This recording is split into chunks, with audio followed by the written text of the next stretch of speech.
Board members, thank you for engaging in the activities with our Franklin Learning Stations. The last thing we have for you is we'd like you to give our young presenters some feedback or just share something that you learned. So each of you should have a Post-it note that was on your keyboard. If you could take a moment and just write a note to the presenters of things that you learned while you were working with them.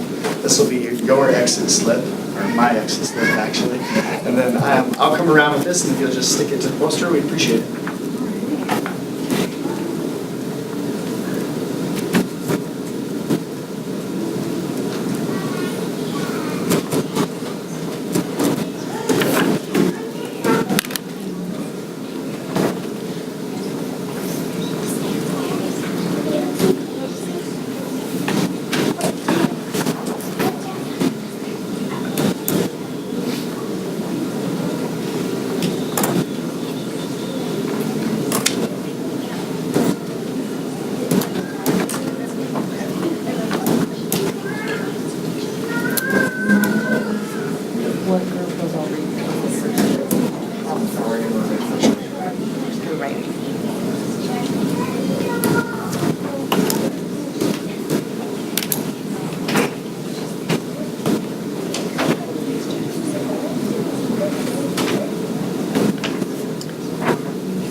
Categories or just anywhere?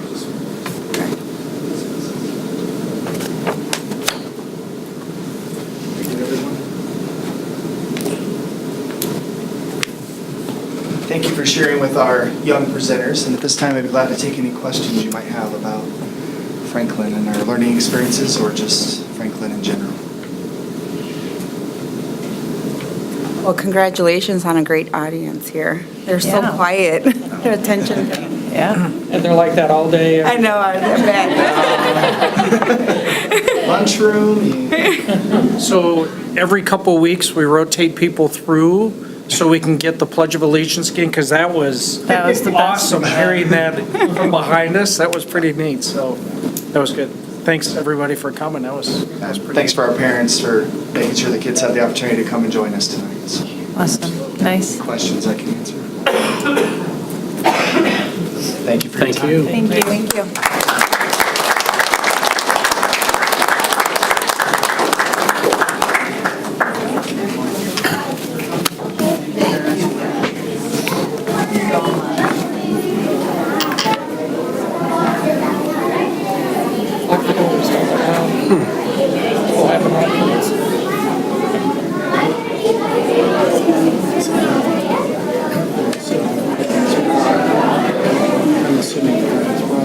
Yeah, there were probably 5 or 6.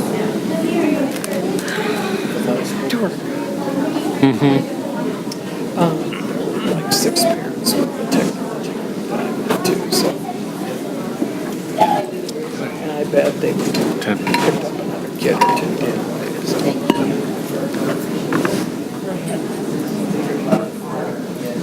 10 minutes.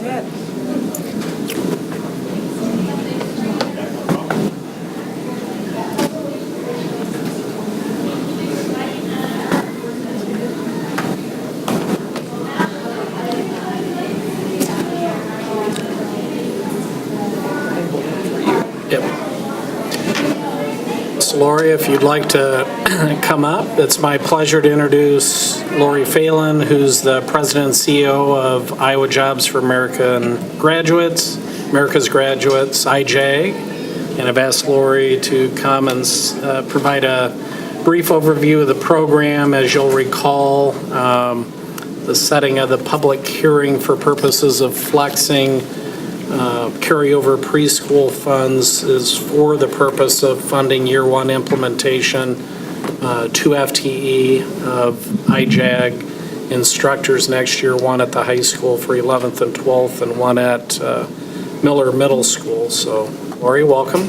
Thank you very much. Thank you for making a little time for me. I was all excited. I saw the cars and the kids and the families. I thought, they're all here to see JAG?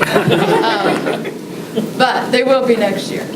Thank you for allowing me a little bit of time. I've given you a packet of materials that we won't go all the way through tonight, but iJAG was here once before in Marshalltown. I don't know if you all remember that or ever hearing about the program, but it was early on in our start back in 1999 through about 2003. So we're excited to be back and look at middle school and also at the high school and kind of building bookends around the JAG program. I'll draw your attention, if you wouldn't mind, to this piece, which is really kind of the way that we tell the story of Iowa Jobs for America's Graduates. And it really is about, at the very top of this, what might look like a compass, is this student. And I like to talk about this student in terms of, those are the kids that we really want to go after. They're the kids that might not be connected or engaged in school, at middle school or high school. They're the student that may be having some struggles at home and in life in general. It might be everything from, maybe a student who is a foster care student or a homeless student or a minority student or anybody that's struggling and really needs a place to belong and a place to connect. And what we do in iJAG is provide a 4-credit class that's offered every single day, a place for those young people to belong and connect. And it's not just that they're joining a group, if you will, but we begin to provide supports for those students that connect to their academics, as well as supports that connect to their life beyond high school and beyond middle school. And what I mean by that is to say that our specialists, in your packet you'll see on the right-hand side the responsibilities list of what we call a JAG specialist. They're the ones that run the JAG classroom every single day. That JAG specialist works with our young folks to help them feel good about who they are, give them a sense of hope and help, and help them realize that in order for them to be successful in life, they're going to need that opportunity to connect with some relevancy in their communities. And so we help them dream about the ideas of what they want to be when they grow up. But of course, you all know that when things are getting in their way, when their minds aren't clear, it's hard for them to focus on school. So many times when our kids have challenges or barriers, you also see their academics going down, their grade point going down, their discipline going up. And through the JAG program, we focus on that piece first. In the classroom, we really help them think about who they are, relationships that they need in order to be successful, healthy relationships in school and in community, and really help them feel good about who they could have the potential to become. And then we start focusing on some of those relevancy things. If you know what you think you want to do when you leave high school, let's help you start to see what that looks like in real time. Let's get you out to some of the workplaces. Let's bring our businesses in to meet you. Let's get the students involved in projects that businesses help us design. So in a classroom, a JAG classroom, you can imagine that there's a lot of things going on, a lot of dynamic energy and project-based learning happening. We say that we're working on building resiliency of young people, and that is to help them meet with the folks that are potential employers, investors, individuals that are going to mentor them into becoming that individual that they want to be. So in our story, we really say our first job is to find people who care. Well, part of that is kind of community that cares. But there's a lot of people that say they care about this struggling student, but unless they're really willing to invest, that's a hard thing for us. So when a community like yours says we're willing to invest in having a program come that focuses on some of our most challenged kids, you usually also want to tell me if this program works. And that's why I love being able to meet with the board, because usually you want to see some data. So I'd flip you to the inside of this what we call our annual report. And if you look on the left-hand side, we're proud to say that 95%, now I would say 5% more would even be better, but 95% of our kids that are in this program graduate every year. And then we follow them for one full year to make sure that they're successful beyond high school. 85% of our kids are employed in full-time jobs when they're leaving high school, and 38% of them are going on to some level of continued education. That 38% was before we started talking about certificate-based training. So now we know that's up to about 45% of our kids when they're able to go on to continued learning that's not necessarily leading to right away to a 2-year degree or 4-year degree, but certificate-based training first. And 90% of our kids are going on to some level of positive outcome, which for us means not only are they graduating, that's step one, but two is that they're going on to continue learning the military or national service or full-time employment. Once we are able to secure support, meaning time, talent, and treasure, what we're able to do is hire an individual for your classroom. And we hire that person, and in this case it'll be in the middle school and the high school. We'll have two individuals that we call JAG specialists. IJAG becomes the employer of record for the program, but we select that person together. The school administration and faculty, people that are involved with the student and understand who they are. We identify who are the kids that are best for this program, but we also identify together who is the best teacher for this program. We're so relationship-centered with these young folks that person, when Dr. Sheedy said, Lori, tell me what, I love the program, it looks like impeccable, but tell me when it fails. And I said, when we get the wrong person. So we're going to take a lot of time in making sure that we select the right individual. We provide quality training for that person and support throughout the year. We have managers that, not like a lot of managers, but we have 4 managers that travel the state to make sure that our specialists have the supports that they need to do their best job. We also then engage our community with our kids. We engage wider than just the employer community, but that's a big one. We have a board of directors that 95% are from the private sector. So they're really interested in making sure that we're connecting kids to opportunities beyond high school, and really, to be honest with you, connecting them before they graduate. Once we do that and we really get employers engaged with us, we start to see, and everybody starts to see, a return on investment. You'll see more of our young folks graduating. You'll see more of them going on to continued learning. You'll see more of them leaving with certificates, certificates like in welding or in healthcare or CNA or any of those kinds of things that help them get their first real job that's going to lead to a living wage. The return on investment for our communities is that we really believe and have seen and have 19 years of data showing that when we do this connection piece, our young people really get on a different pathway than they were potentially on before. So we know that our tax levels can increase and that we have more individuals that are productive citizens in our community, and they're raising families that are healthy and strong too. So we believe that the return on investment, at least that we've been able to prove in 19 years in Iowa and 35 years over across the nation, that this will come back to you in a lot of different ways over the numbers of years that we're able to be working with you. And so the hands up mean that we'll get more and more support for the program as we continue to grow. If I can again flip you to the inside cover of the annual report, on the right-hand side, you'll see at the very bottom the work-based learning continuum. And when we think about working with employers, what we realize is that sometimes our employers don't exactly know our kids. Like, it was fun for everybody to get involved with the young people here, because sometimes some of us haven't had a young person for a long time, right? We kind of forget some of those things. Well, it's the same with our employer community. It's been a long time since they've been in a high school or a middle school. And sometimes they don't know our populations of students, and we've changed in our state and this community. And so the very first thing that we do with our employers is get them to come to our classrooms and tell their story. Not their company story, but their personal story. How did they get to where they're at today? What were the stumbling blocks that were in their way of being successful? Because when they start to tell those stories, you can hear a pin drop in their room. The students care about the company, but they more want to know that they're okay and other people struggle too. So that's where we start with a meet and greet, and the employers start to get to know our kids. And the kids start to get to know the employers, and pretty soon it's a real and fun match. I'll never forget some of the stories of kids for the first time meeting some of our larger companies. One of them happens to have a training headquarters here, Alliant Energy.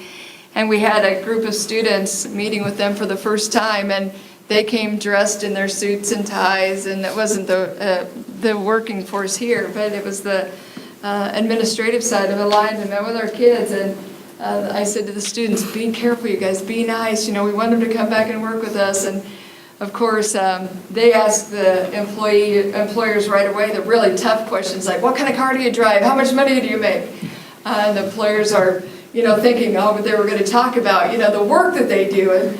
And so they started getting a little nervous, the Alliant folks, and one of the students, I said, tell me how it goes. So about 10 minutes into the meeting that they were having, he calls me back, his name was Jose, and he said, Miss Lori, I gotta tell you, I didn't mean to say it. And I said, say what? And he said, I didn't mean to say, well, I said, what was happening? And he said, well, they were telling us some things, we were asking them questions, and they started having sweat run down the side of their face, and I said, whoa. And he said, yeah, they were really nervous, and I said, what were you asking them? Oh, simple questions like you tell us to ask in interviews.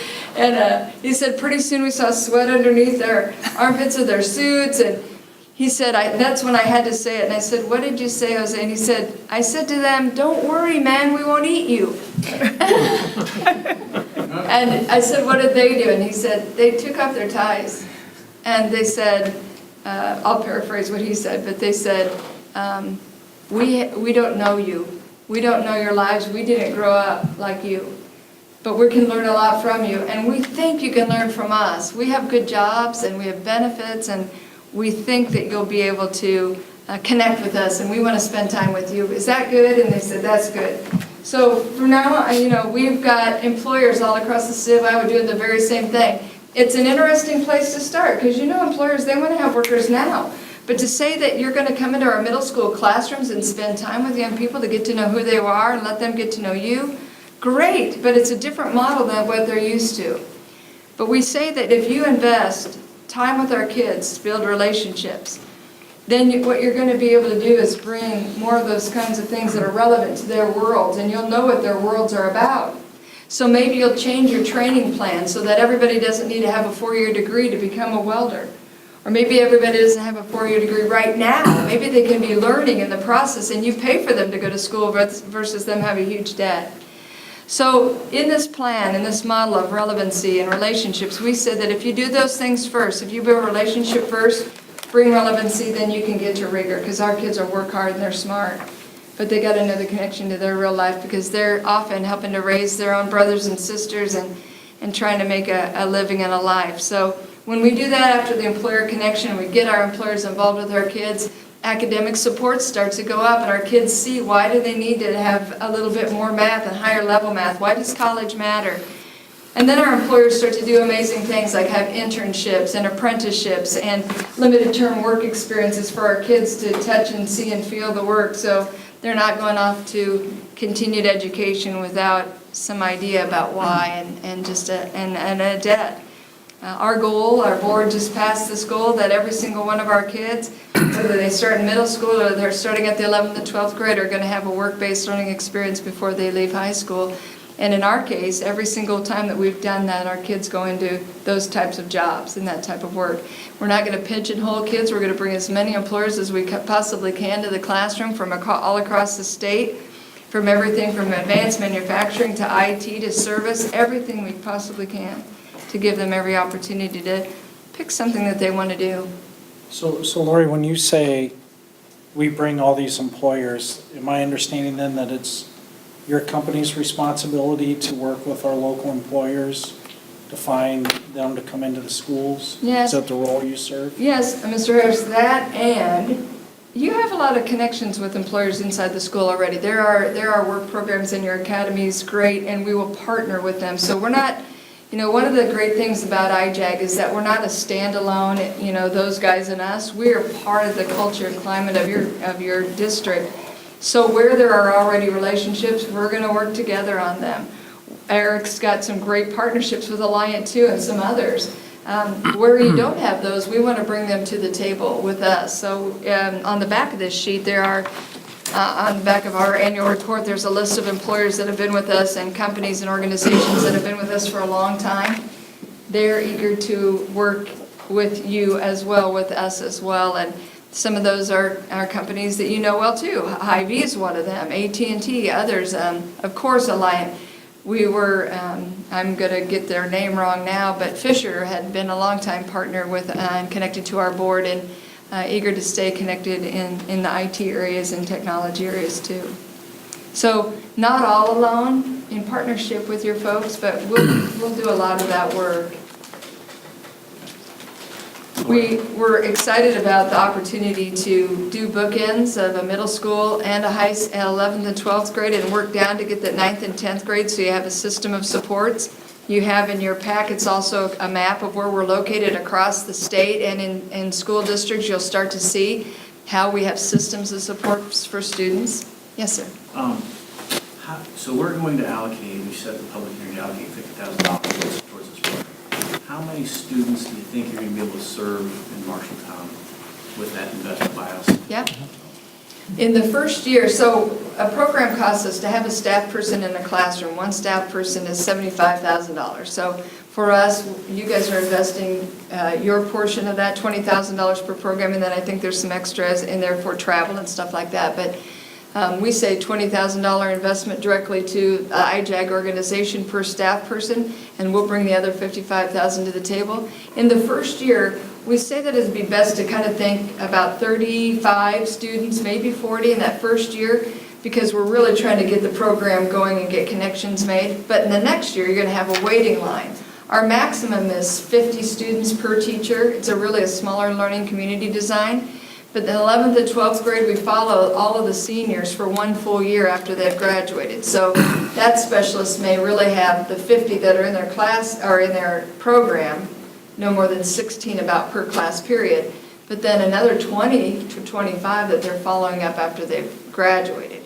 In the middle school, we've actually started out typically with about 35 to 40 students. But depending on the need and the students in the program, we're able to stretch our middle schools a little bit larger. So Theron and I, we talked even about, depending on the specialists and the numbers of kids and their needs, maybe even 60 in the middle school, because it's a different configuration than high school. You start all the kids like in the same grade, or you start all at Miller, or are you taking 50 kids from Both Miller and MHS? Yes, both. So you'll have 100 students, in year two, the goal is to be 100 students per building. And eventually have 100 at the high school, because we'd have a 9th and 10th grade specialist, 11 and 12 in a middle school, so 150 kids and 25 in follow-up. Yep. And so when you think about the cost per student from your investment, we say it's about $350 a student from your side of the investment, but overall it's about $1,600 per student in the program to be able to help them get all the way through and find their way and have a clear plan and graduate and move into the next phases of their life. We think that's really a good return on your investment. The one thing we'd ask the board is to hold us accountable. I'm sure that you will. But make sure that we're able to come to you and present the data and the reports of how are the kids doing, and be able to say, okay, who are those employers that you're connecting us with, Lori, like you told us, and how are these kids in middle school doing as they transition to now 9th grade after they've been in the program in 7th and 8th. We'll bring students like you had here tonight, only a little bit older, and have them present as well of their experience. And I guarantee you what you'll hear is, this program made me feel like I belong. I feel connected. I'm doing better in my classwork, and I know where I'm going in my future. They learn to advocate for themselves, and I know that you'll feel proud of this investment that you've got in this program. I would also say that the first year always feels a little clunky because it's new for everybody and all of that, but we'll be back in a year from now and be able to say, here's your results. And here's where we'd like to make sure that we're continuing to grow that 9th and 10th grade program. I was really excited when Lori reached out as a result of additional funding coming through the state to further expand the program. As you look at the list of schools that are involved, it completely makes sense for us to give serious consideration to implementing the program. And as she continued to speak about the current and future vision, college and career readiness, project-based learning, work-based learning experiences, future ready, all are within the wheelhouse that we've been working towards, both at the high school, middle school, and district-wide, quite honestly. As Ross kind of alluded to indirectly, we've got really strong business partnerships here within the community and school district, which will lend itself well IJAG takes advantage of very, very high-quality professional learning with their specialists from the Buck Institute on project-based learning. So selfishly, I'm hoping that in some way, shape, or form, we can piggyback off that for the middle and other areas that are interested in learning more about that. Right now at Miller, and in the recent past, we really haven't had a level of support, another tier of support for at-risk students who are identified at risk.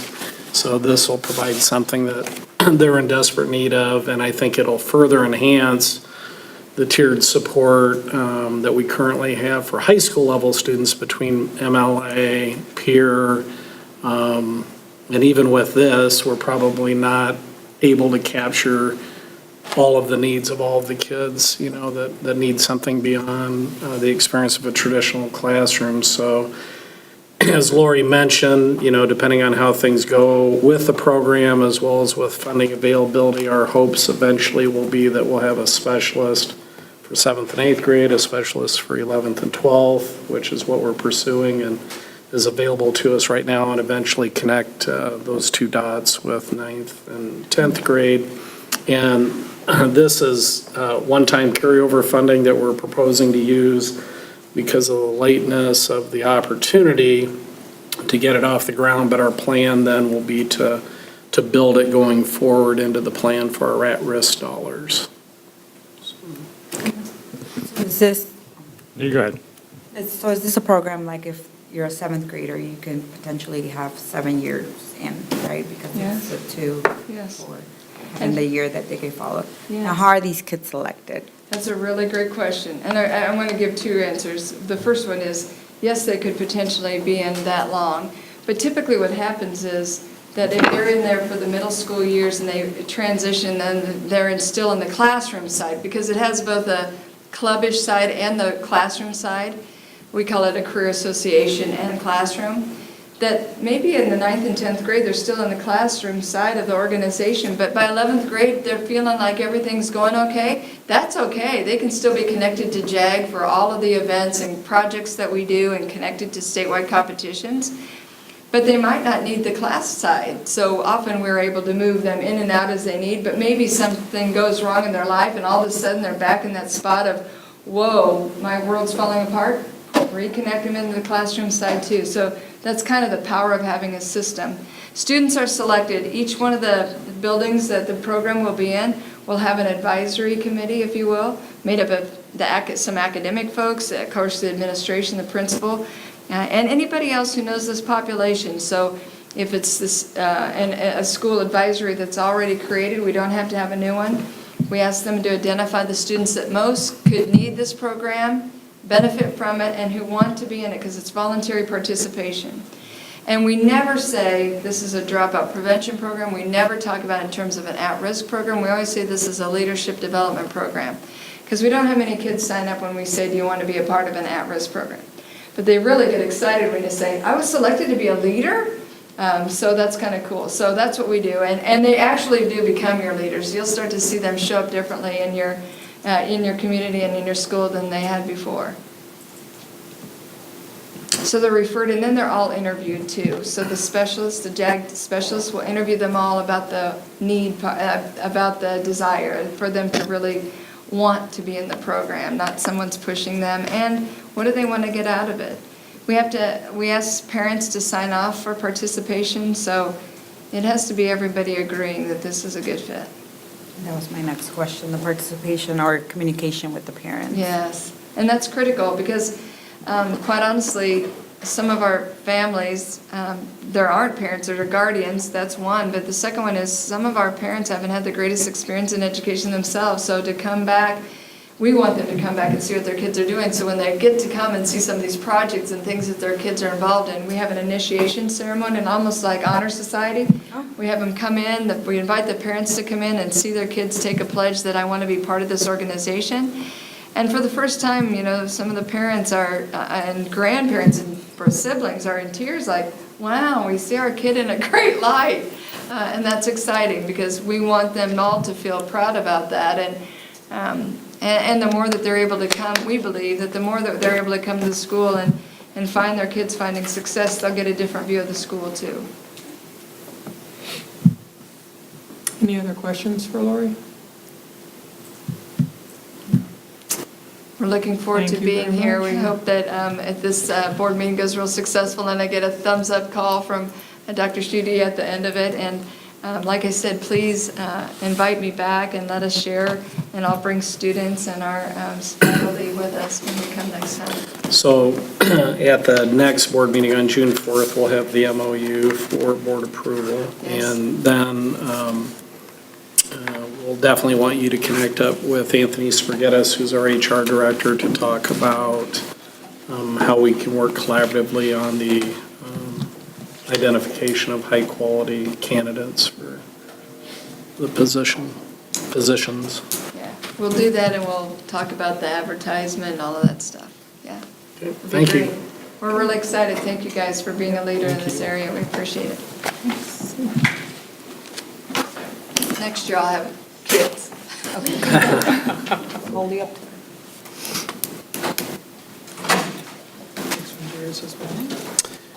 Yeah, so the next item is a cost proposal, which you've seen before, I believe, from RSP and Associates. You may recall that last December, we had a special board meeting where we had Dave Wilkerson come in on behalf of RSP and present their services as it related to both enrollment projections for the district, as well as additional services for boundary analysis for school attendance centers. And so this proposal is for initially the enrollment projections. This came to light when we met most recently within the Facilities Committee to discuss we were discussing with TSP and amongst ourselves what the needs for the future are beyond just the needs of today. And one of the questions I think maybe Mike or someone asked was, what about building additional classrooms and spaces? And I spoke about being a little bit uncomfortable recommending that when we don't for sure know what the future holds as far as, longer range enrollment projections, which also, by having a more research-based or scientific means of identifying those best guesstimates, that also allows us to plug firmer numbers into forecast 5 for purposes of budget projecting for a 5-year plan as well. And so I would recommend after that facilities meeting, the board approve the proposal from RSP so that we can start moving forward with this work. The intention would be to hopefully have a finished project and a presentation early in the fall from them based on their analysis. They spend time not only working with us, but working with city and county and others in order to gather everything that they need to in order to make their projections. Questions for Dr. Schutte? Can you explain the parts that have been removed from there? They initially presented this to us, 6 months ago, and this is a little different than that? Yeah, basically it's just charts and graphs that they generate from that data. If for some reason we determined later that there was a need, we can then talk with them about what it would take to do that. But what I spoke with him about in terms of reducing the cost by, I think it was $3,000, was, at this point in time, we just need those items which are instrumental towards our enrollment analysis and that would need to be in place to move forward if we so chose for elementary boundary analysis. So this would provide us enough information for that? Yes. Okay. Further questions? May I have a motion to approve the cost proposal from RSP and Associates in the amount of $13,000? Move for approval. Second. Miller Carter, all in favor signify by saying aye. Aye. Opposed, the same. Motion carries 7-0. Lisa? Lisa? No. Mr. Spaghettis?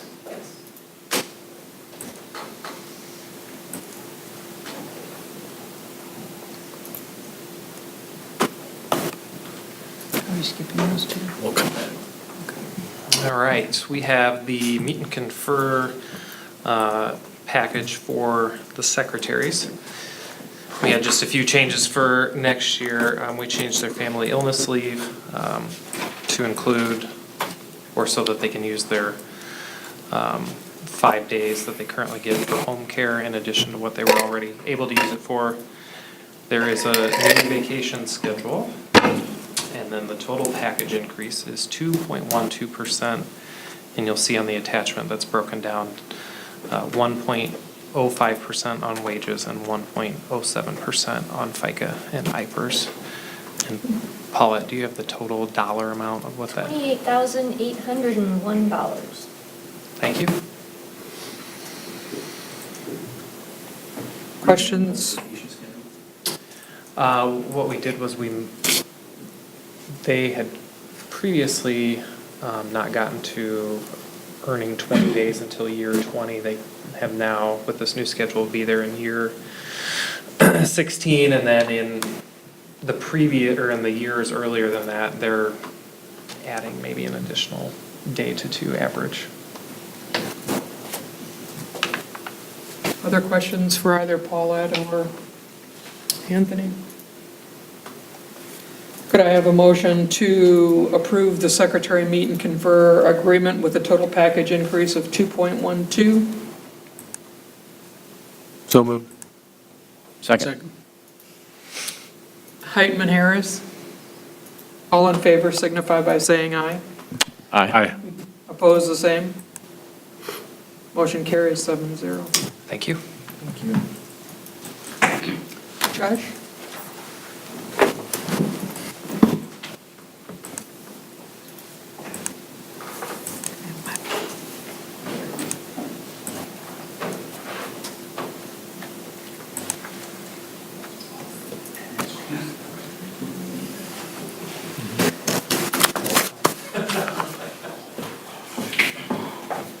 Somebody that knows anything around here?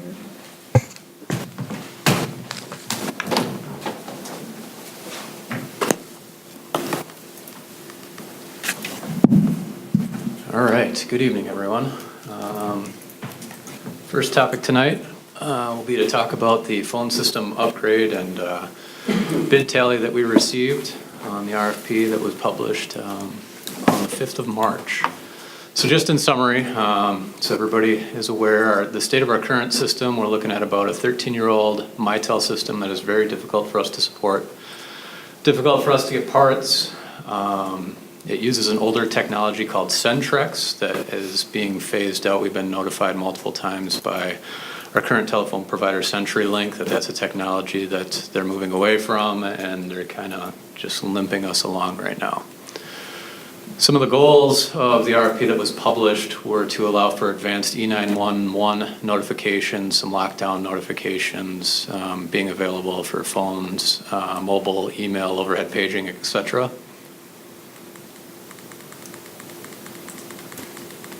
So when evaluating RFPs, one area that I like to consult is the Gartner Magic Quadrant. Gartner is an IT firm that's respected in the area of technology. They kind of gauge directions of companies as far as their vision. So you really want to be, if you're a leader in unified communications, you want to be in that upper right quadrant. This quadrant was from July of 2016. Gartner usually publishes about every 1 to 2 years. This is the most current unified communications Magic Quadrant that I have access to.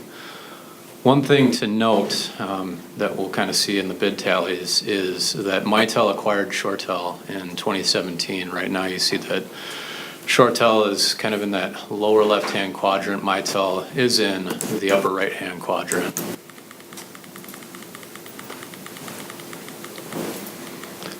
When looking at our bid tally, we received 4 bids. 2 for a Mitel solution, 1 for a Cisco solution, and 1 for a Digium solution. To go into a little bit about the Mitel solution, both of those solutions vary in age. CDW was the one that we were working directly with the Mitel ShoreTel representatives. They're the ones that recommended the solution that they proposed for 160 or 224 $432,000 a year.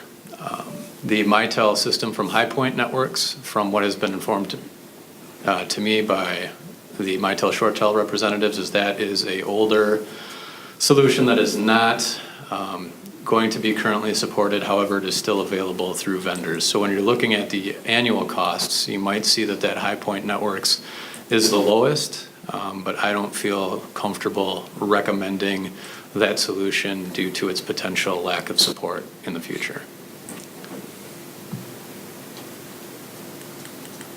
All of these solutions had some form of emergency management notification. As you'll see in the technology department's recommendation, the single wire at the additional $10,777 per year solution is a little bit more robust, and we'll get into the details of that. So what we're recommending is that we move to the discovery stage with Heartland Business Systems and the Cisco solution. And some of the reasons for that is Cisco is a well-known established vendor that will integrate with our current networking infrastructure. We're primarily Cisco here. We've been ordering a lot of Cisco access points, a lot of Cisco switches. There is some ease of integration when you go with all the same company when it comes to these kind of technologies.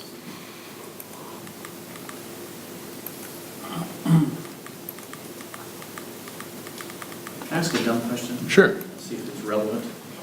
Pull my microphone. So the phone calls that parents receive for low student lunch balances, are those automated phone calls handled through the current phone system?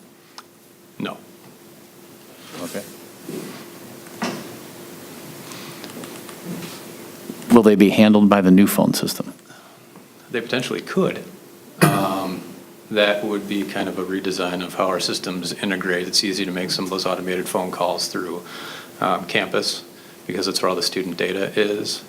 With some of these single wire capabilities, it may be possible to do something like that.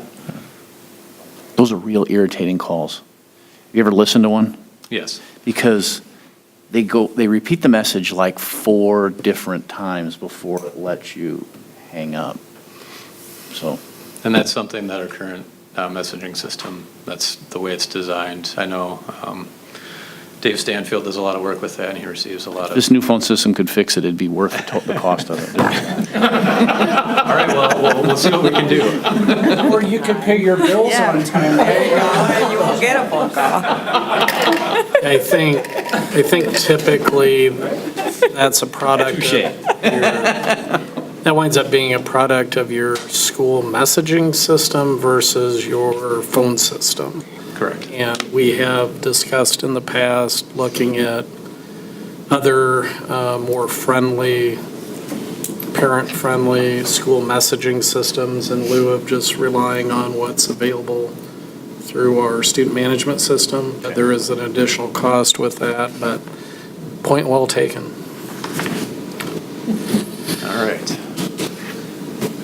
So it wouldn't be a good presentation about a new phone system without a picture of a couple of the phones. So these are the 2 models that Heartland Business Systems are proposing. One is lower end model, non-color display. One is a newer, more bells and whistles, color display capable of handling multiple lines. So part of the moving to the discovery process is there's obviously a lot of loose ends still to kind of determine how many of the Cisco 8841 phones would we want versus the 721 models. So moving towards the discovery, we'd be able to answer a lot of those questions. How many licensing would we need for advanced unified communications features and functionality?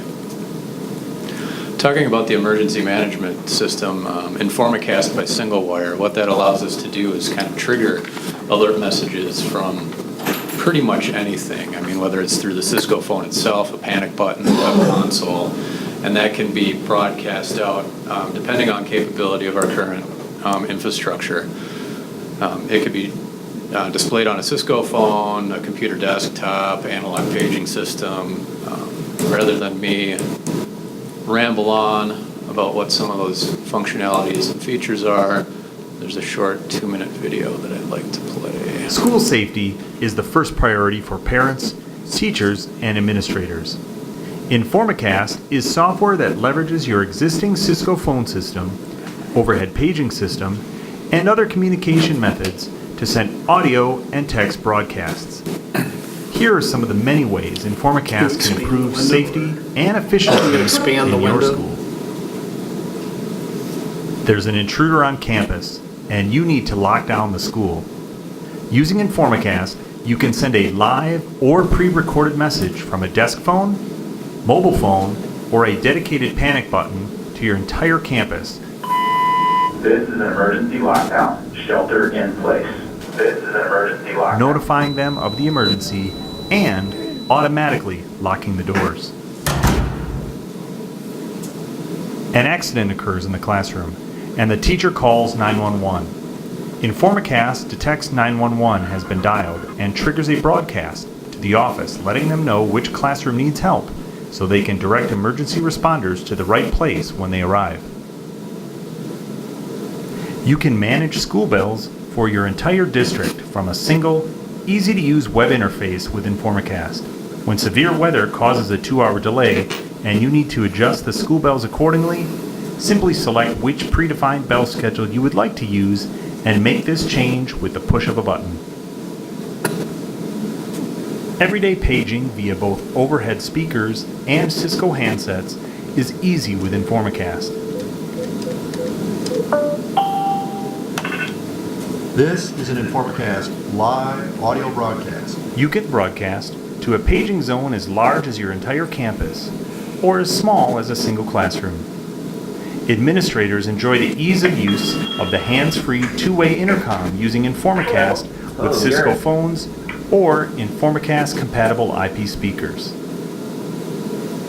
Informacast helps you leverage the tools already in place at your school to improve efficiency and keep your staff and students safe. Contact SingleWire to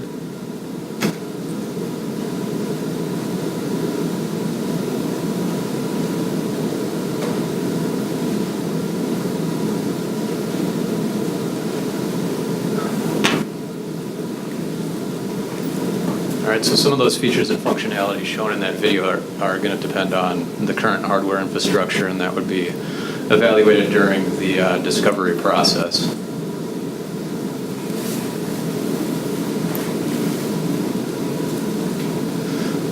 Some areas that we still have yet to determine when implementing a new phone system is to find out who is going to be providing service for our phones. Currently, we pay about $43,000 annually to CenturyLink for those Centrex and other analog lines. We still need to find a SIP internet service phone provider. We are hoping to realize some cost savings there by migrating to a SIP provider. It's a lot cheaper service, and we might be able to find some savings in the number of lines that we're using. We're also investigating some SmartNet reductions, which is the licensing services for the Cisco phones. How many phones might need direct inward dial lines? We really need to pay for a teacher classroom to be able to dial directly in, or is dialing by extension an acceptable route? And also fine-tuning the number of handsets, and then looking at some of those Informacast integration type technical hurdles that we might need to overcome. So we have a couple of action items here. One, I'd like to seek approval to move forward to the discovery phase with Heartland Business Systems and their Cisco phone solution. And secondly, I'd also like approval to publish an RFP for SIP providers, looking at either CenturyLink, Verizon, seeing who's out there to get the best possible price we can for the phone service. So you are not asking for awarding Heartland Business Systems the bid? No, we still have a lot to do during that discovery phase and fine-tuning. But this will be to move forward with Heartland rather than the other 3 vendors that submitted proposals. So is there a cost to do the discovery phase? No, not at this time. Okay. We're hoping to have iron out some of these items and then get a better number back to you guys to be able to present at a further date. Okay. When you went into this, did you go in with a budget of, I thought it was going to be about this much, and how did that, your head budget come with these numbers? We did. We actually went through and thought maybe that $250,000 would be a rough ballpark, and we actually came in under on some of those bids. We initially were working with the ShoreTel, MyTel, CDW team to create those numbers, and I was a little bit shocked that Cisco came in being a lower bidder. They have historically been a higher cost company. But from what I can gather, talking with other tech directors and businesses, that Cisco is making an aggressive move in their pricing. Other questions for Josh? I have a motion to move forward to the discovery phase with the Heartland Business Systems and to publish an RFP for SIP providers. Move for approval. Second. Miller Fletcher, all in favor signify by saying aye. Aye.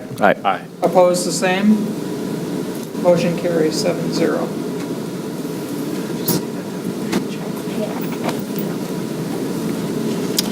Let's finish up yours before we pick up the E-rate. Next order of business, the E-rate firewall. I believe you have a statement of work again from Heartland Business Systems for our next generation firewall.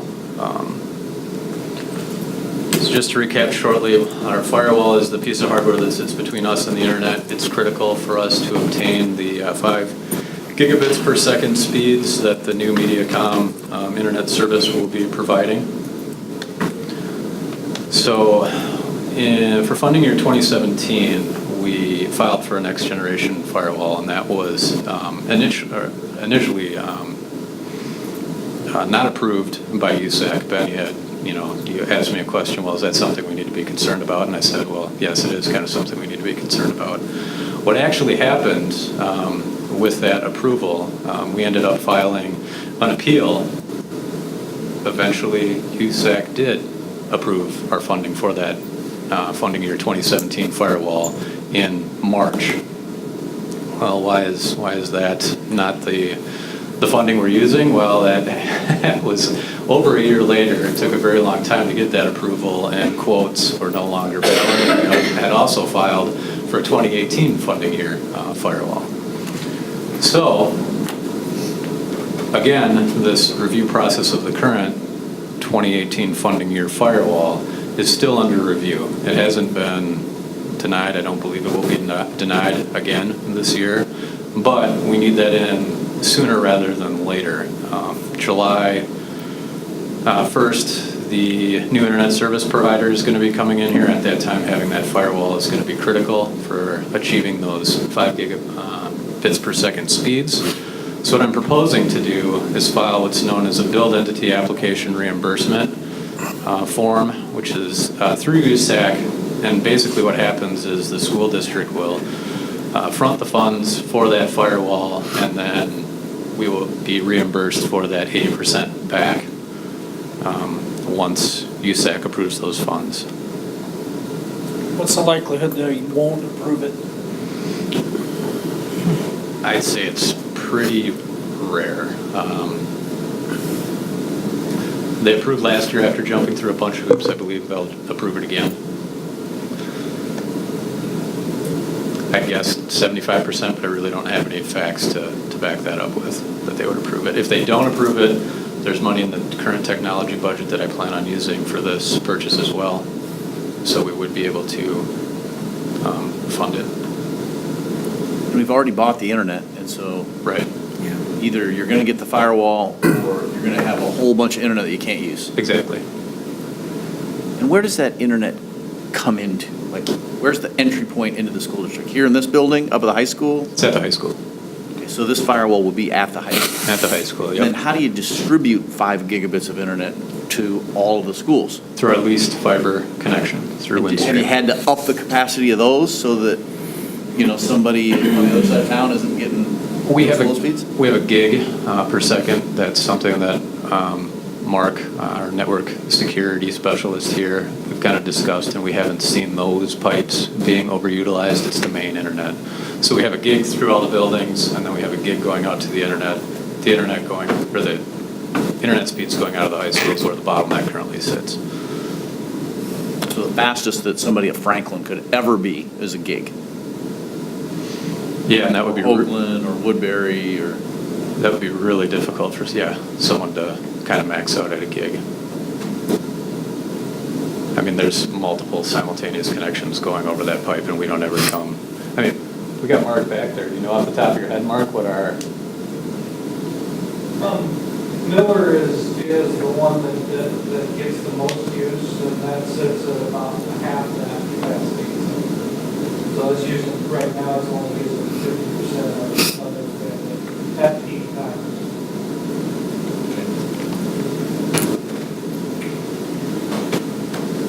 And then just for a refresher, the firewall cost is $55,276.58. And you're going to keep the old one as a backup? Yes. Give me the number again. $55,276.58. May I have a motion to approve the firewall installation from Heartland Business Systems as presented? So moved. Second. Carter Fletcher, all in favor signify by saying aye. Aye. Aye. Opposed, the same. The motion carries 7-0. One more.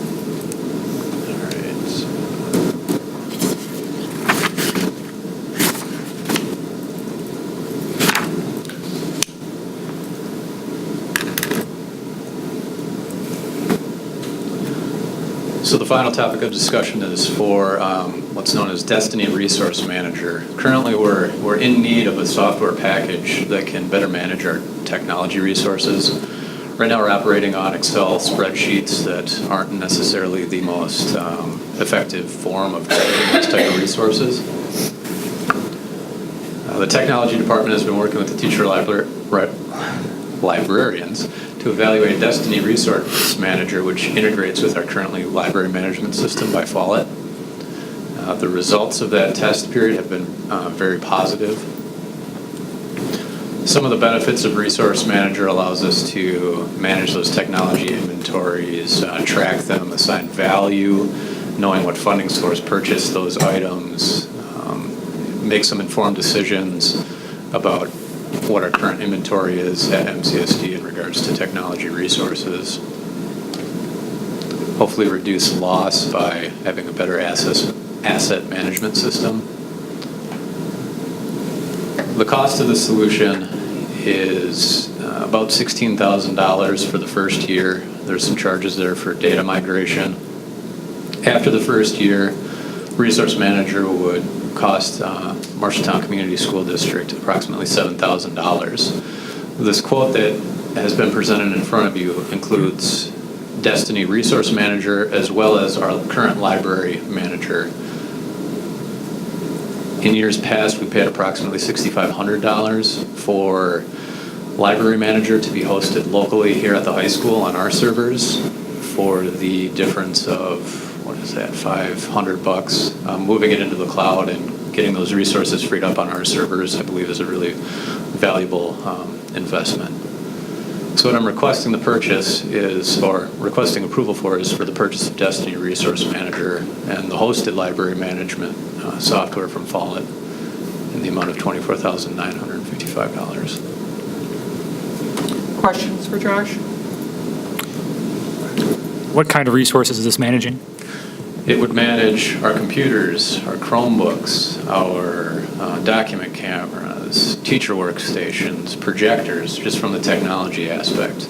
This can be opened up to do everything, soccer balls to, you name it. If we wanted to decide and tag it and throw it in the system, we could. I'm obviously interested in the technology aspect of the solution. But it could be used for fixed assets. Yes. So I have to ask, as you said it, do we have a loss issue with hardware?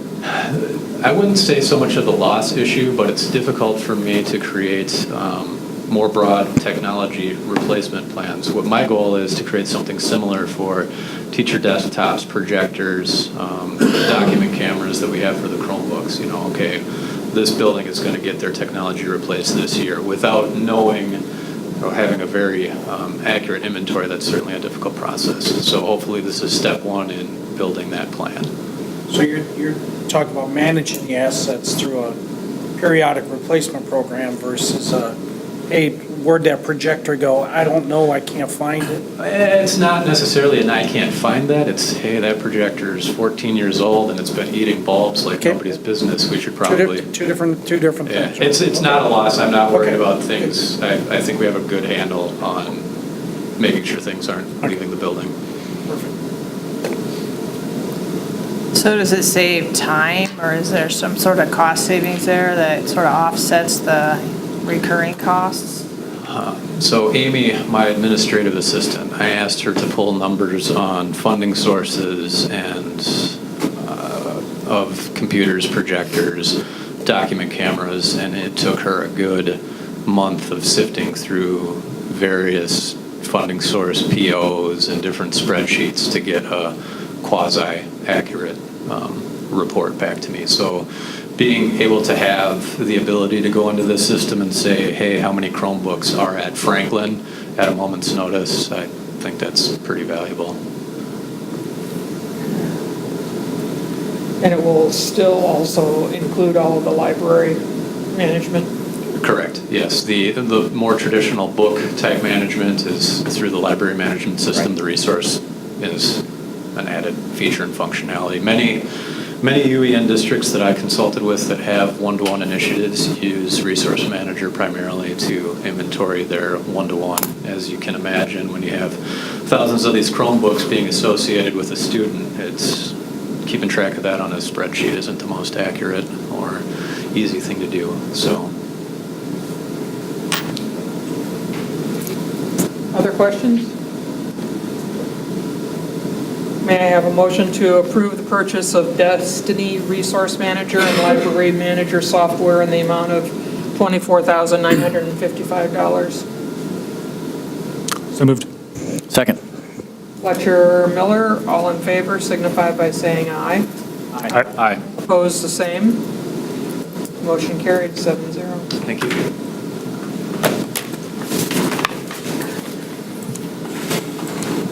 Chuck, do you want to come up, or are we going to auditorium, or we go backtrack? Let's go back. Okay. He has to be here anyway.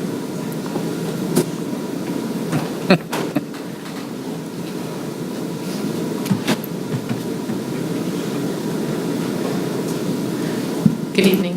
Sorry that I missed my time spot. I was at the EA seeing our last meeting of our 27 of our 31 year one mentees who are wrapping up their first year of teaching. It's exciting.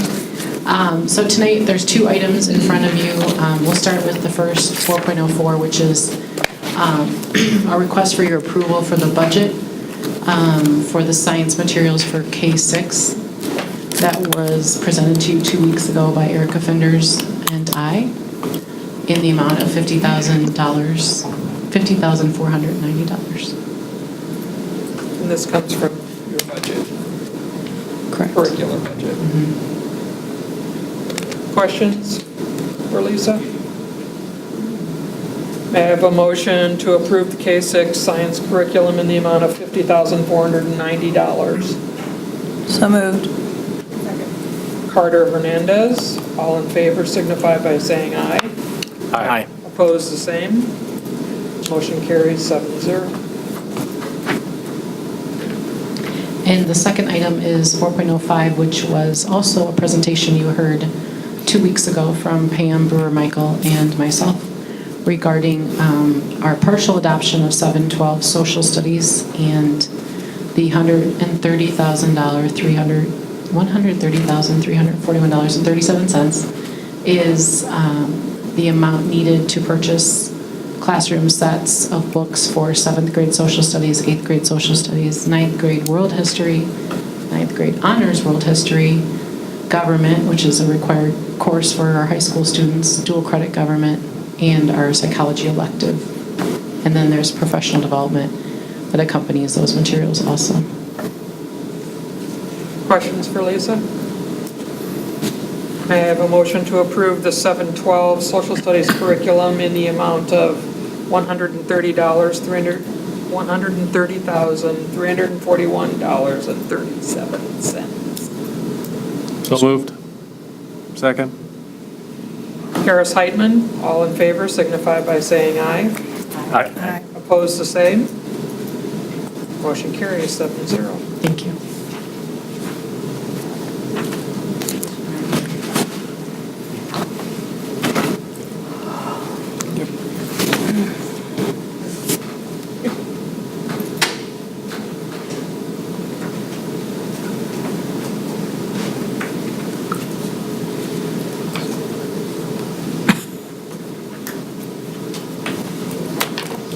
Hello. Hi there. Well, we have a proposal from FEH. We've had some bids come in for re-roofing the auditorium, and we've got two separate quotes that we're going to be taking a look at. One is for re-roofing, and one is for replacement of HVAC. Central States has offered a quote of $118,400 and an additional $25,200 alternate bid for the fly roof, which would bring the total to $143,600. This is the team that is working on phase 2 right now, and this is less than the bids that we had in the past from other companies when we had a previous bid on this. So our recommendation and FEH's recommendation is that we go with Central State's bid for both the base and the alternate. Questions for Chuck? Did Facilities Committee talk about this one? Yeah. Do you have anything to add? Finance talked Facilities? about it. Okay, finance. Anything to add? Okay, Question? may I have a motion? I'm sorry, can you remind me the history of this one? How did we? Originally, we did it as an alternate to the Roundhouse Phase 2 bids. And we weren't satisfied at that time with the bids and wanted to go out separately to see if we could get better pricing. It was bid as part of the Roundhouse project, and then this was bid separately later on. Yeah, we piggybacked it to the Roundhouse project, thinking that if it were to be bid such that it were connected like similar contractor, we may be able to leverage better prices just because of the magnitude of both projects and stuff. We weren't satisfied at that time with accepting those alternate bids, so we rebid it. It just so happens that I think this is a similar bidder as who bid the last time, and they reduced the cost.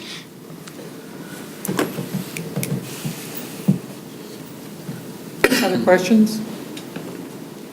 Could I have a motion to award Central States Roofing the base bid and alternate bid in the total cost of $143,600? So moved. Second. Carter Fletcher, all in favor, signify by saying aye. Aye. Opposed, the same. Motion carries 7-0.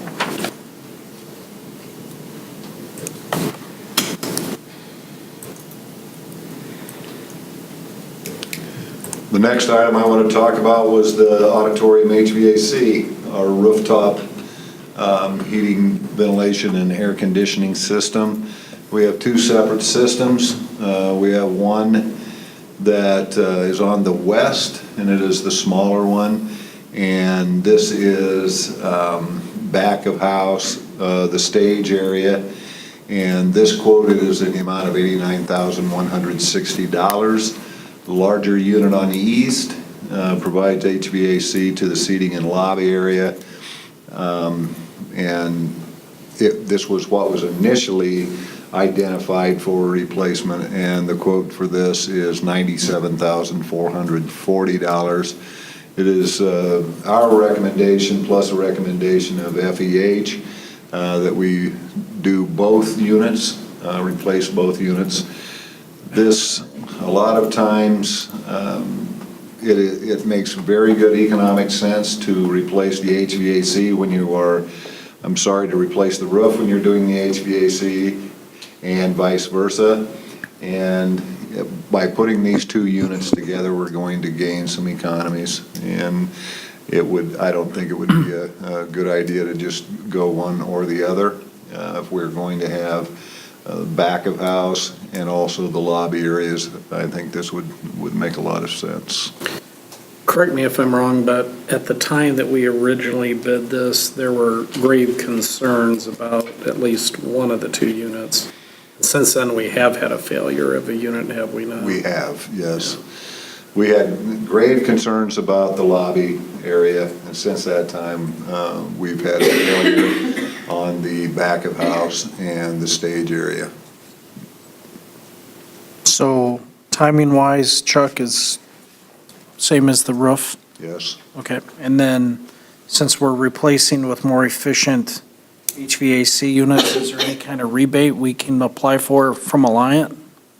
I have asked FEH to investigate that while working through Young, and that is going to be part of the process. Awesome, good, thank you.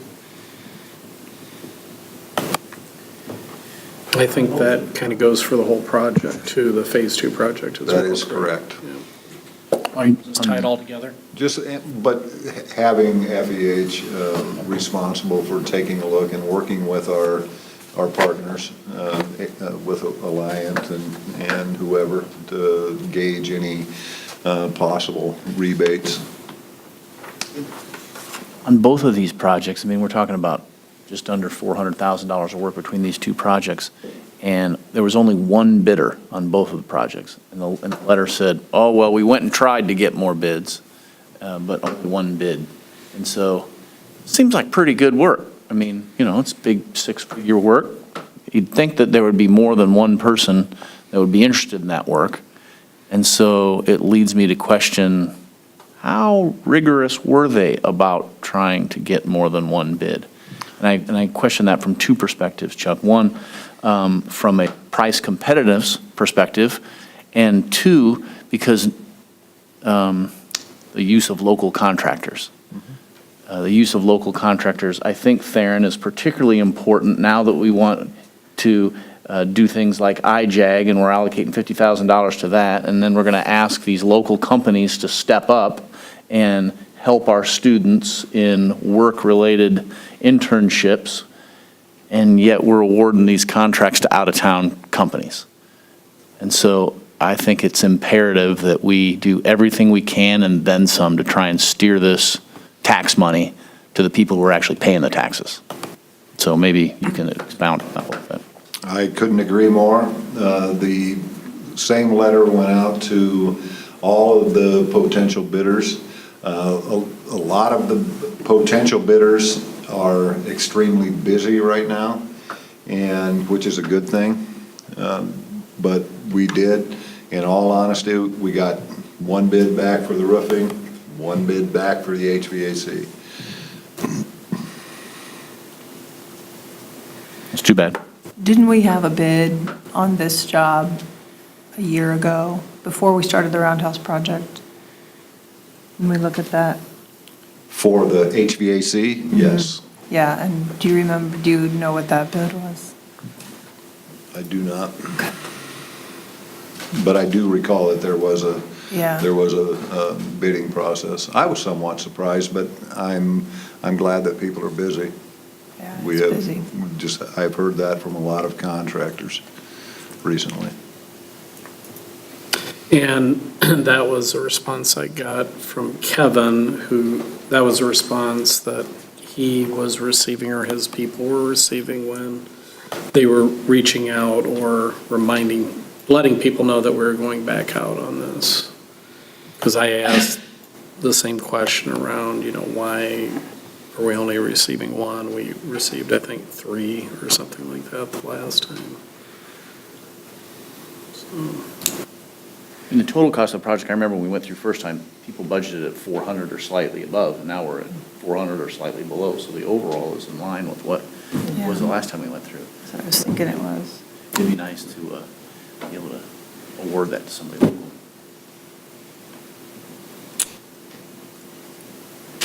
May I have a motion to award both projects to Young Plumbing and Heating in a total cost of $186,600?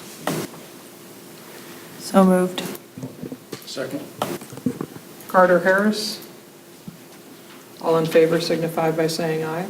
Aye. Opposed, the same. The motion carries 7-0. Go make a school. That's gonna be difficult. You can change the temperature, but you're not making a school. Yeah, I'd walk away from that one too, Chuck, if I was you.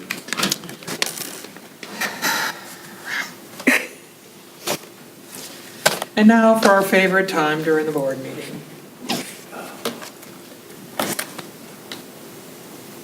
Board policies. First readings? Please. Janelle, you want to cover the first two? Janelle? Yeah, the first two that were left on mine were 505.4, which is the new number 505.7 regarding commencement. And I move that we approve and waive the second reading. Second? Oh, Carter Heitman. sorry. All in favor signify by saying aye. Aye. Opposed, the same. The motion carries 7-0. And then the second one is the fees, fines, and charges as presented last time.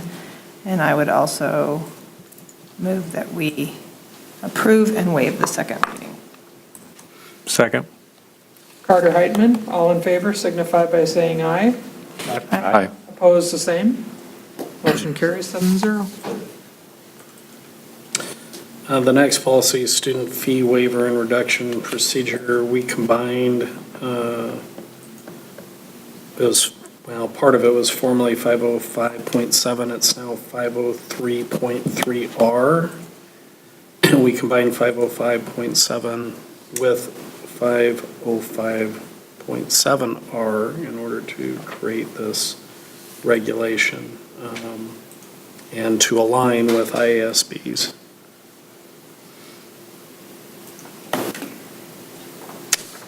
I can't move. I'd recommend approval. You can't move. I can't move. Do we need the AFib machine? I mean, what? Bring that out. Whenever I can. So I'd recommend approval and waive the second reading. May I have a motion to approve and waive the second reading with the deletion of 505.7R? So moved. Second? Carter Heitman, you guys are just doing such a wonderful thing. Get through these things. Moving things right along. All in favor signify by saying aye. Aye. Opposed, the same. The motion carries 7-0. 503.3E replaces 505.7E, standard fee waiver application, simply adopting the ISB application form. We vetted that with food service as well. May I have a motion for approval and waive the second reading? So moved. Second? Fletcher Heitman. All in favor signify by saying aye. Aye. Opposed, the same.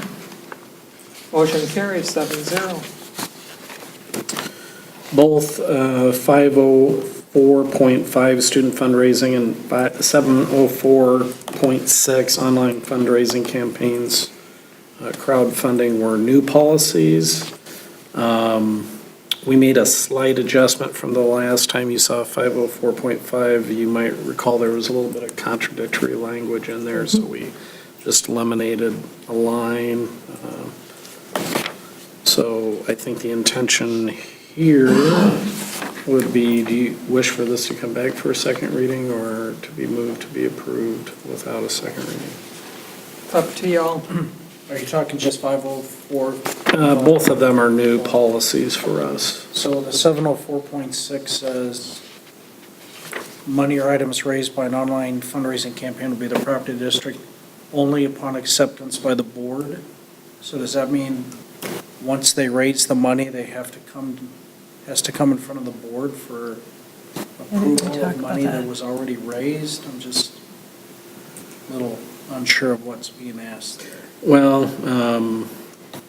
I think there's kind of two things involved there. One is that right now there's absolutely no vetting of these types of requests that people putting out. So we're saying the district officials need to become aware of that. But then the flip side of it is I guess it's the form of a donation. So from that standpoint, I think we want the board to be aware if something is donated or funded outside of the district for district purposes. Because it says, then it goes on to say that the money will only be used in accordance with terms for which they were given as agreed to by the board. So does that mean they come to us before and say, we're going to raise this money and this is how we're going to use it, and we say, okay?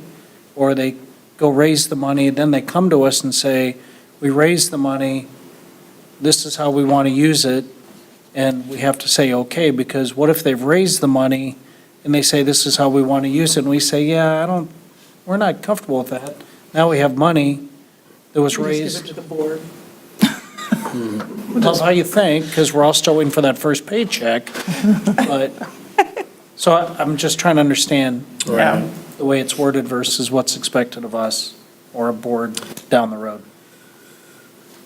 Yeah, and a lot of times these requests probably aren't even going to meet that threshold or amount, so we can certainly adjust this accordingly. I mean, I'm comfortable if the board trusts that the district can make those determinations. Yeah, I don't want to stifle the fundraising. I just want to make sure that what this says down the road, because there may be a board that doesn't work as well as we do, and they may have conflict, and I don't want to put anybody in a bad light. Yeah, we can revisit, because we're just simply adopting ISB's policy here, so we can have discussion around that and see if we want to make some adjustments so that it's more conducive to what our past practices have been in terms of the types of things that would need board approval or acceptance. Because that'd be my question, why does it even need to come in front of us if they've gone out and did an online fundraiser and they got $500 or $1,000? Why is that coming in front of the board? Why wouldn't it go to you, Aaron, or to your designated person at each school kind of thing? Well, what we're looking at is district oversight, so it'll probably be Lisa's office. Gatekeep such requests to make sure that people aren't out there on their own seeking funds that otherwise could have been provided through the district, which sometimes happens.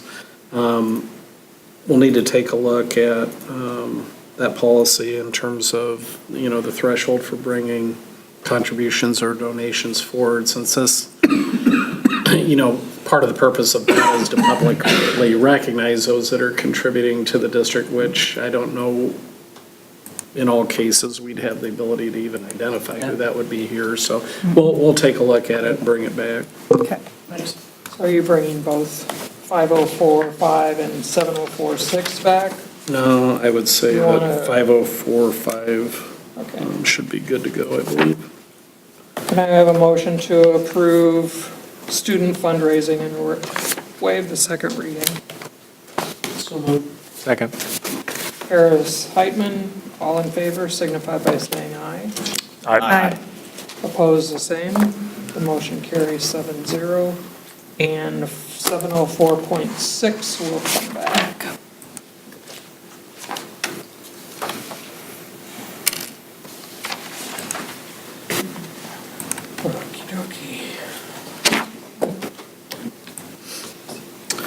All right. Initial reviews, we had a meeting with our, relative to the equity plan and work last week with Fred Kinney, who was with the Iowa Department of Education, but now is an independent contractor, who the DE is contracted to finish out the work that he had done while he was at the DE. And one of the things that was picked up on in our conversation is that in our annual notice of discrimination, we needed to make sure to include all 6 areas, of which we had 5, and we've now reworded them with the current language that's desired for the notice. So it's a legal change or expectation, but that's what's happened here. It hasn't been that long ago, obviously, that you reviewed it in the fall of the first year. I was here in 2016, but we had left ag off actually just because we didn't offer that program, but we were then subsequently told at this meeting that we needed all 6 identified, even though we don't offer all 6 programs. I'll need to come back. Yep. For 201.4 elections, as it relates to board elections, we want to renumber that 201. And we've taken our current policy and interjected language that IASB recommends based on the legal change from a year ago, where now board elections will take place in the month of November.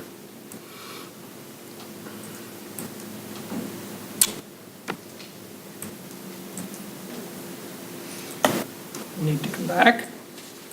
Any questions before we go pass it, however? Okay. 5061R1. Yeah, actually 506.1 through 506.1E8 all are related to student records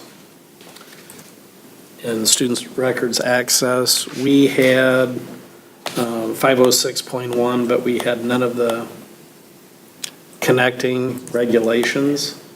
And so we're just looking to adopt, well, with 506.1, we made a few minor edit changes while comparing to IASB, and most of them had to do with in accordance or as provided by law.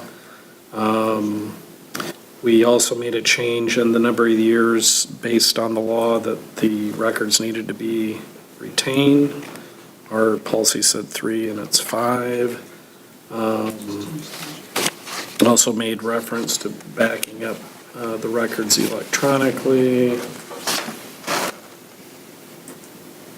Then also wanted to have the appeal process stated in here, which was in the IASB in the event of an appeal by a parent or someone that, or the student themselves, I guess, as to a record. So this will need to come back, but again, some minor changes from what we had before.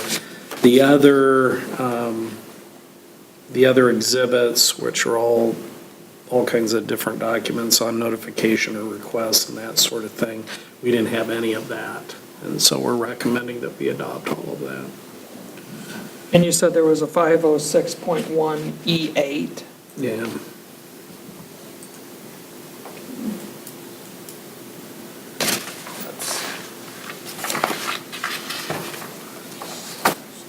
It's not in our list, so make sure it gets listed. Okay. We just go up to 7. Okay. And that's all that's in the attachments.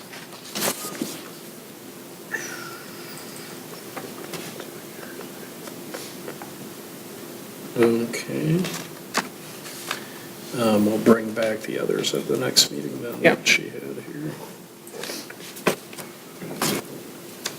And Karina, we're over to you. First one is 506.1, student records. Some changes, adopting ISB language.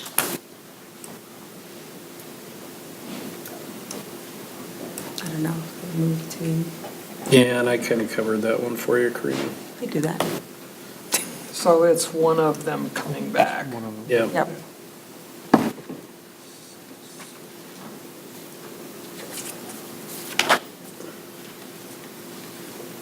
Okay? So then 506.1E, At 8, and there is some language in the bottom. is that also part of, Oh, that's. There's E8. We found E8. Yeah. is that E8? Looks like it's becoming. It's becoming E8. So that one then needs to return as well. We were trying to find it before. Oh, It's lost. you're welcome. The lost has been found. 506.2, That one's also adopting ISB language. Yeah, the only thing that we changed there from what we already had in policy is we added a definition of student directory information because previously it just told people to go reference another area. so that one will need to come back as well. 800, Can I ask a question about that one? Yeah. Because I never ask questions about politics yet. This one in the middle, and for middle school and high school, it says, it kind of defines what the data we could put in student directories, and it says the height and weight of members of athletic teams. Is that something that we do, we should do? we should I don't do? know if we still do that or not. That used to be typical program type information, but we Yeah. can, If you were in wrestling, okay, I get that, but Yeah. if you're in girls' basketball. yeah. We do it in football. Do that, and wrestling. Yeah, I need to check to see, we may not do it at all at the middle school level. We can double check that again, this is the language that's existed. We can vet it to see if we can strike that, I think.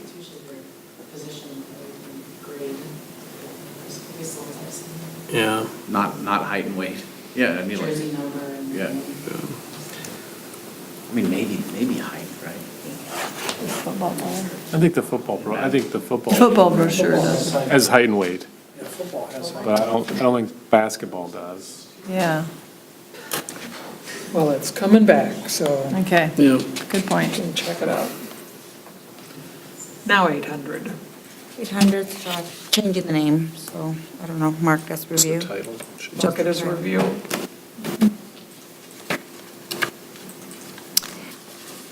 And 801, which is now 901. Yeah, so we simply changed the hours to reflect what our standard work hours are. It was 8 to 4:30, I think, and our hours are actually 7:30 to 4:30. And then we also added some language from ISB relative to confidential information that we would not make public. So that too will return. Yeah. Any items of note, Mr. Potter? Looking at the reminders, our next board meeting is June 4th at 5. And noting that all school building presentations have been completed for this year. And Ben is on for board policies. Committee reports. The Finance Committee, anything to note, Janelle and Sean? We've pretty much been through everything that was covered at the Finance Committee. Yeah. Yeah, because we've approved pretty much everything here that was not done. I did talk to Paulette afterwards, and we'll probably be meeting on a little bit more regular basis. So that's about all I have. Facilities Committee, Ross, Mike, Janelle? We had a good meeting.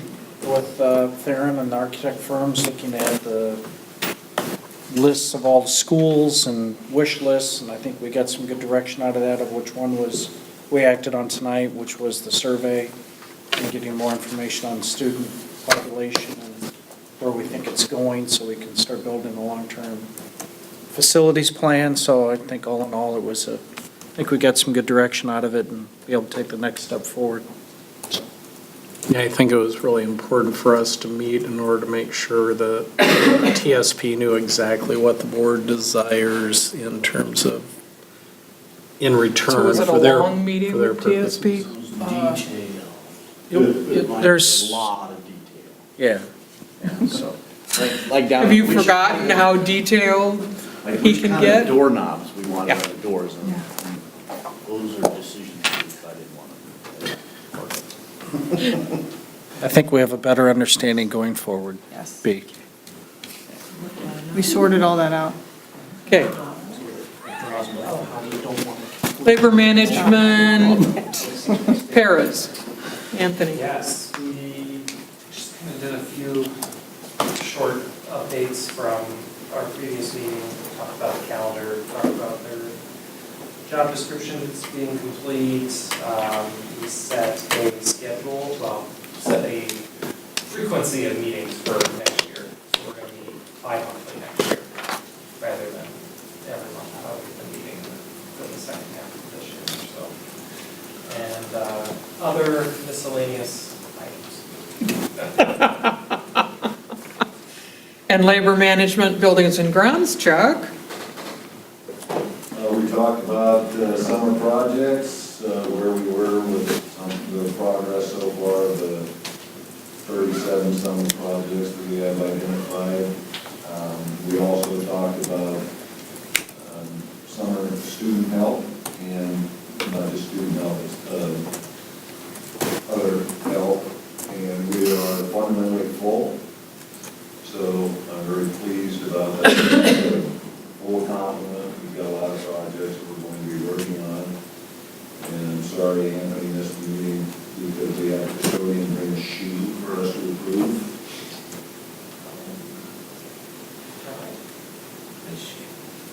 But, Just one?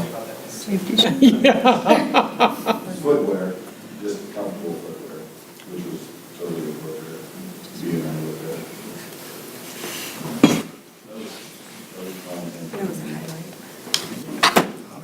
that. Yes, we did. And MEA, Theron. Yeah, so we had our final MEA internal communication meeting at 7 a.m. on last Friday. 3 primary areas of topic. We talked, since it was immediately following the previous Wednesday's annual retirement tea, we talked about what went well, what didn't. As always, it was a very nice event for those that were in attendance. We only had maybe a third of our eligible retirees that chose to participate, so that's one of the things that we're going to be looking at, but kudos to Anthony and Becky Jacobson and Shay Hill, I believe, were the 3 primary ones that put that on, and B did a great job representing the board, as always, with her words of wisdom to the retirees. Then we talked about the interview. There was some questions about the interview process for TLC positions, particularly, I would guess, mainly thinking in terms of the full release positions, of which we've had some at the district and building level for instructional coaches and CPDs and that sort of thing. And so I think the main interest of the MEA there was to ensure that moving forward that we continue to allow buildings to make final determinations on who is best suited for their building and their cultures as it relates to the building-based decisions. And then we had an update from Mr. Spaghettis on his development of the employee handbook. What are you laughing at? I said Mr. Spaghettis. Yeah. That's it? Okay. What did you have to say about that? Well, what have we done tonight to improve the education for students in our district? One of the things I wanted to note that I really liked about, and I hope somebody will pass this on to Tim Holmgren, is that when Franklin came in, some of the stations had the kids doing their thing, and then they had a chart next to it that showed the student achievement and academic performance improvement gains related to what they were doing, which I thought was really good. So it sort of made it, the student achievement data numbers real, which I thought was good and a best practice that should be replicated.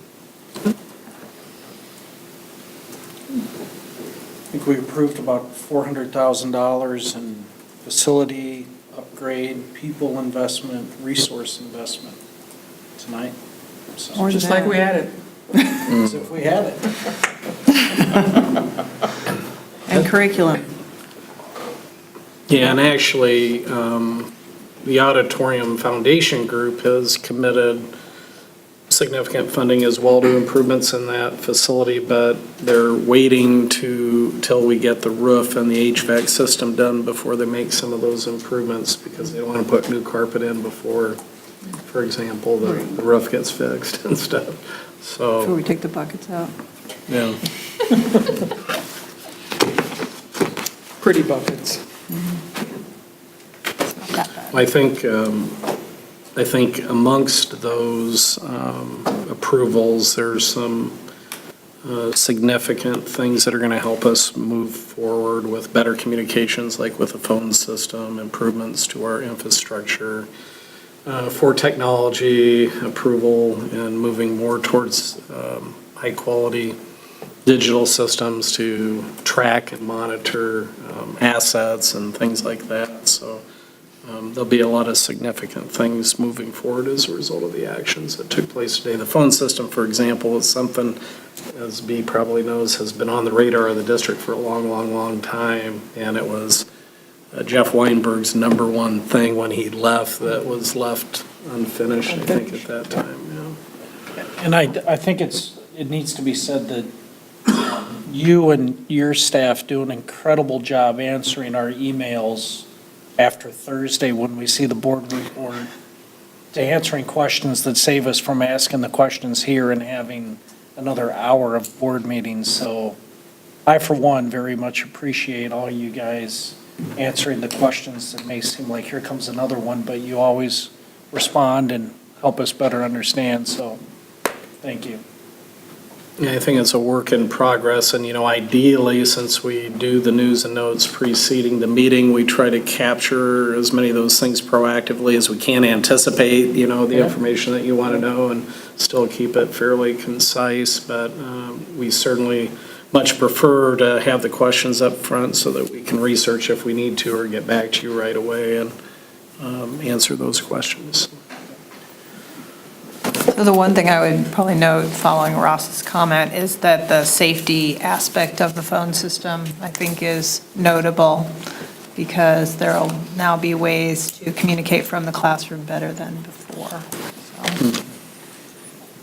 I did have a question, however, Josh, on the dialing 911 from the classroom.